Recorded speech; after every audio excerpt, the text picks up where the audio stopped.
Shalom and welcome back to the Rashi Nosh. I'm Pastor Matt. And I'm Kara. This week we are yet again in the JPS Rashi Torah commentary, the discussion commentary that we've been going through, and it's been really fun, I think, for us to go through these questions. And this week we're a bit nostalgic, I think, because we're in the Torah portion called Chayei Sara, the life of Sara. Now, what's interesting is this could also be translated as the lives of Sara. And I think all of us have different periods in our life. We have different lives. We had a different life in our younger years before we met each other. We have a different life once we get married. We have a different life once we have children. Mm-hmm. And now we are entering a different phase of life as our kids are growing older and getting married, moving out of the house, all that kind of stuff. So in this week, in this particular commentary, the thing that is interesting to me when we talk about the woman of valor. So in this Torah commentary, they always break down into 2 or 3 sections, the Torah portion. And section number 2 is what we're going to be looking at today. And it's entitled Woman of Valor. And let me just read to you what the commentary says, and then we'll discuss some of the discussion questions together. Before the traditional Sabbath evening meal, some people sing the Eshet Chayil, the woman of valor, a hymn from the book of Proverbs that extols the virtues of a Jewish wife, such as kindness, wisdom, industriousness, and good judgment. The quality of kindness emerges as paramount when Abraham's servant, whom Abraham is charged with finding a wife for his son Isaac, speaks to God about the criteria for a suitable candidate. What he says is, and this is a pretty amazing order that he has. It's kind of a tall order. Let the maiden to whom I say, please lower your jar that I may drink, and who replies, drink, and I will also water your camels, let her be the one that you have decreed for your servant Isaac. Thereby I shall know that you have dealt graciously with my master. What it's really just out of this world to me is not just the young lady that offers me a drink, but the one, Lord, let her not just offer me a drink, but let her say she's going to water all of my camels. And he's got 10 camels, and they can drink gallons and gallons of water. So it's quite a test that he puts out there. So Rashi identifies the characteristic of Rebekah, the maiden who passed the test, that made her a suitable candidate for Isaac to marry. He says, let the one whom you have decreed, she is worthy of him, for she will perform acts of kindness, and she is fit to enter the house of Abraham. So obviously, this servant of Abraham, Eliezer of Damascus, he's valuing what his master values, and he's also really putting it out there that she's going to go above and beyond in her acts of kindness. So during Rebekah's first encounter with Abraham's servant, she's described as being very beautiful, but this quality was not significant as far as her being a consideration to be Isaac's wife. Kindness alone defined her as a suitable wife for Isaac. In a similar vein, in the Eshet Chayil, it minimizes the importance of appearance by saying grace is deceptive, beauty is illusory. It's an illusion. In another translation, it will say charm is deceitful and beauty is vain. So this makes us think about what are some qualities that are good to look for in a potential spouse, or if you're in our situation, what qualities would we want to instill to our children to look for a suitable spouse? So there are some good discussion questions in our commentary this week. And the first is, what did your parents teach you about the most important qualities to seek out in a spouse? And do you agree with their criteria? What are some of the things when you were younger that people told you that were older, hey, here's what you should look for in a husband? I definitely don't remember everything that they said because it's been quite a few years now. But I do remember specifically both my parents and my leaders in church growing up, really emphasizing how important it was to find somebody that believed in God the way I did, because obviously that foundation is super important, and having a relationship with someone that that doesn't believe the same way is going to add so much stress and strain on the relationship that was like the most important thing to look for. Like they had to have that right off the bat. And then after that, then there was other things, to look for. And I'm sure they said things like, kindness and different things that would be important for a spouse. But a lot of the things that they really focused on when I was younger was just making sure that they were a believer. So that way, all the other stuff could potentially work itself out as long as you had that foundation and God the same. And so that sticks out the most in my brain. What about you? Well, I think definitely the same. I think that's what my parents instilled within me, or youth leaders, or mentors, teachers, things like that. That was always important. But then I think you also develop sort of your own opinion about what you're looking for. And you and I had an odd way of going through these things when we first met, where we were on the hunt. I think both of us, we were not into the idea of just dating anyone. We thought if we were going to be in a dating relationship, that we were going to be looking for a potential spouse. And so we quizzed one another. We gave each other a list of these are important things to me that I'm looking for in a spouse. We each did that and gave the list to the other. And I think we came up with that list just based on either previous relationships or things we valued and saw in our own parents' relationship, or the opposite of that. If we saw something that we didn't, agree with or like so much, then we would, prioritize the opposite of that, with other families and couples that you've seen in your life that come in and out. And I feel like every individual tends to kind of do that, develop their own little list of things, some that are like deal breakers and some that are like, well, this would be nice, but it doesn't have to be that. Yes. And there could always be compromise, but there are, I think, certain things that are essential to us.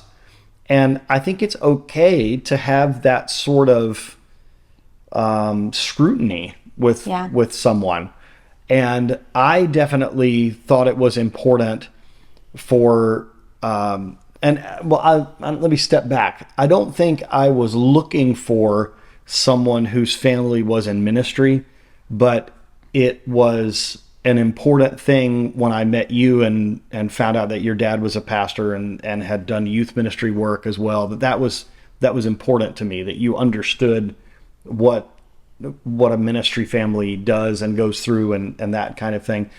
Something that is very important to me is music. I loved that you were a singer and that you were musical, and so we had, I think, the essential things about we had common beliefs as far as our religion, our spirituality. But I think even beyond that, I think it's okay to value certain things that are important to you. Music is very important to me, and I think I could have married someone that was not into music, or music wasn't important to them, but the fact that we sing together and music has been such a part of our lives and now our children's lives, I think that's important. Yeah.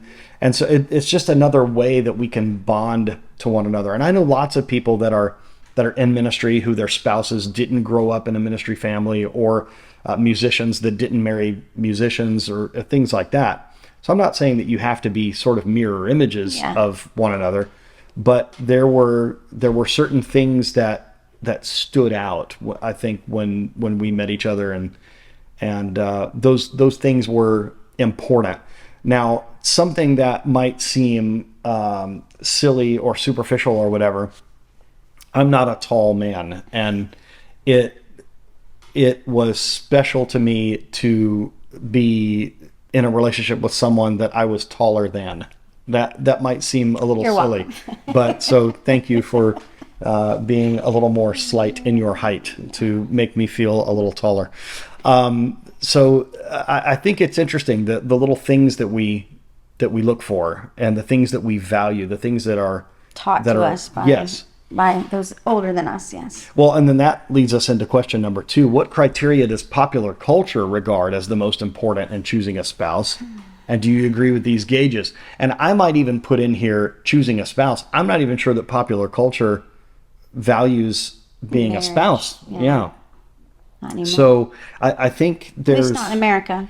right. So I think it's interesting. What do you think? Just people in the popular culture or celebrity or things like that. What do you think they would be telling us is the most important? I mean, I feel like most relationships like that nowadays are built starting on just appearance, physical appearance and attraction, because with the advent of so much online dating and this and that, it's literally just a picture. You know what I mean? You're choosing somebody by a picture, and I feel like that's probably the main thing that people focus on. And then after that, things like, finances and, maybe common activities or goals or things like that. I feel like those are probably the most prevalent in today's dating world in America. Yeah. And I like how you bring up social media, because I think when we're trying to get to know someone, I think all of us can say that we have either been a victim of or been guilty of presenting an image on social media that isn't necessarily the most accurate, that we like to put out on various social media platforms the best version of ourselves, or even when things aren't going well, we like to show the world that no, things are going well, everything is perfect, everything is fine. And I think the problem is when we don't have those times of deep conversation. And I think although I've known people that have met someone online, even in another country, and it has worked out. I mean, I've performed a wedding for people that met online, and the wife ended up moving to the United States. She lived in another country. They talked for a couple of years online, and not just via text, but video and things like that, and it worked out. But I think there's something to being in the physical presence of someone, seeing someone in the good times and in the bad times, to see how people react to difficulty or stress or disappointment or grieving or things like this. I think it's important that we are knowing the person and not the profile online. Their whole person. Because, watching how they interact with other people besides you, obviously can give you a bigger sense. I know, I remember someone, I can't remember now who it was, when I was growing up, that said, if you want to see how a man will treat you, watch how he treats his mother. And that'll be a good indication as to how he's going to treat you, And so I thought, online and on, one-on-one dating or this and that, you can't always see how they interact with the other people in their lives, their bosses, their family members, their, the lady at the checkout line. How are they impatient? Are they, are they gracious? Those kind of things.